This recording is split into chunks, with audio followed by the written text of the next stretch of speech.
ಇದು ಡಿಕೆ ಶಿವಕುಮಾರ್ಗೆ ಸಂಬಂಧಿಸಿದ big breaking news. DCM DK ಶಿವಕುಮಾರ್ಗೆ ಅದರ ಕಾಟವಂತೆ ಕನಕಪುರ ಕುಬೇರನನ್ನೇ ಕಾಡ್ತಿರುವಂತಹ ಆ ಸಮಸ್ಯೆ ಏನು? ಡಿಸಿಎಂ ಡಿಕೆಶಿಯನ್ನು ನಿರಂತರ ಕಾಡ್ತಿದೆಯಂತೆ. ಕರಿಬೇಕು ಡಿಕೆಶಿ ಕುಂಭಮೇಳಕ್ಕೆ ಹೋಗೋದಕ್ಕೆ ಅಡ್ಡಿ ಆಗುತ್ತಿದೆಯಂತೆ. ಆ ಬೆಕ್ಕು ಅಡ್ಡಿ ಆಗಿತ್ತಂತೆ. ಆ ಬೆಕ್ಕು ಡಿಕೆಶಿಗೆ ಕರಿಬೆಕ್ಕಿನ ಕಾಟ ಇದೆ ಅಂತ ಹೇಳಿದ್ಯಾರು? ಹಾಗಾದರೆ ಯಾವುದು ಆ ಕರಿಬೆಕ್ಕು? ಡಿಕೆಶಿ ಕುರಿತ ಸ್ಫೋಟಕ ಸ್ಟೋರಿ ಹೇಳಿದ್ಯಾರು ಗೊತ್ತಾ? ನಿಮ್ಮ ಫ್ರೀಡಮ್ ಟಿವಿಯಲ್ಲಿ ಹೇಳ್ತೀವಿ ಕರಿಬೆಕ್ಕಿನ ಕಹಾನಿ.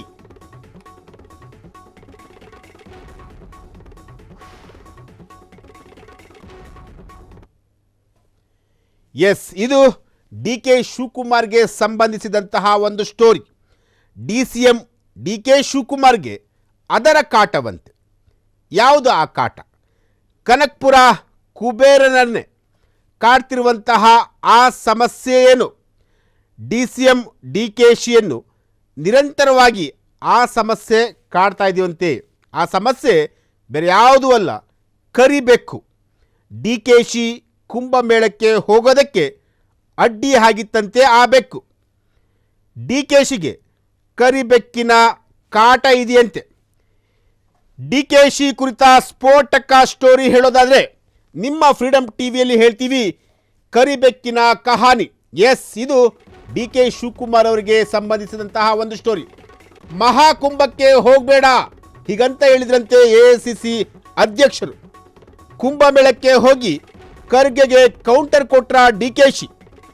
ಇದೇ ಕಾರಣಕ್ಕೆ ಆರ್ ಅಶೋಕ್ ಹೀಗೆ ಅಂದ್ರ, ಖರ್ಗೆಯನ್ನೇ ಇಂಡೈರೆಕ್ಟ್ ಆಗಿ ಕರಿಬೇಕು ಹೀಗಂತ ಆರ್ ಅಶೋಕ್ ಅವರು ಹೇಳಿರುವಂತಹದ್ದು.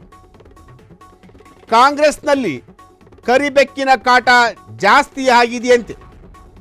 ಎಸ್, ಕರಿಬೆಕ್ಕು ಯಾರು ಅನ್ನೋದು ಈಗ ಗೊತ್ತಾಗ್ತಿರುವಂತಹದ್ದು. ಕರಿಬೆಕ್ಕು ಬೇರೆ ಯಾರೂ ಅಲ್ಲ, ಆರ್ ಅಶೋಕ್ ಅವರ ಪ್ರಕಾರ ಮಲ್ಲಿಕಾರ್ಜುನ್ ಖರ್ಗೆ ಅಂತ. ಎಸ್, ಕಾಂಗ್ರೆಸ್ನಲ್ಲಿ ಕರಿಬೆಕ್ಕಿನ ಕಾಟ ಜಾಸ್ತಿ ಆಗಿದೆ ಹೀಗಂತ ಆರ್ ಅಶೋಕ್ ಹೇಳಿರುವಂತಹದ್ದು. ಮಲ್ಲಿಕಾರ್ಜುನ ಖರ್ಗೆಯನ್ನು ಕರಿಬೆಕ್ಕು ಹೀಗಂತ ಹೇಳಿದ್ದು ಆರ್ ಅಶೋಕ್ ಅವರು ಕರಿಬೆಕ್ಕು ಎಂದು ಟೀಕಾಸ್ತ್ರ ಮಾಡಿದ್ದಾರೆ. ಡಿಕೆಶಿ ಎಲ್ಲಿ ಹೋದರೂ ಅಲ್ಲಿ ಅವರಿಗೆ ಕರಿಬೆಕ್ಕಿನ ಕಾಟವಂತೆ. ರಾಷ್ಟ್ರ ಮಟ್ಟದಲ್ಲಿ ಡಿಕೆಶಿ ಬೆಳೆದಂತೆ ಖರ್ಗೆ ಅವರು ಅಡ್ಡಗಾಲು ಹಾಕಿದ್ದಾನಂತೆ. ಕರಿಬೆಕ್ಕುಗಳು ಅವರ ಹಿಂದೆ ಓಡಾಡ್ತಿವೆ ಹೀಗಂತ ಆರ್ ಅಶೋಕ್ ಅವರು ಹೇಳಿರುವಂತಹದ್ದು.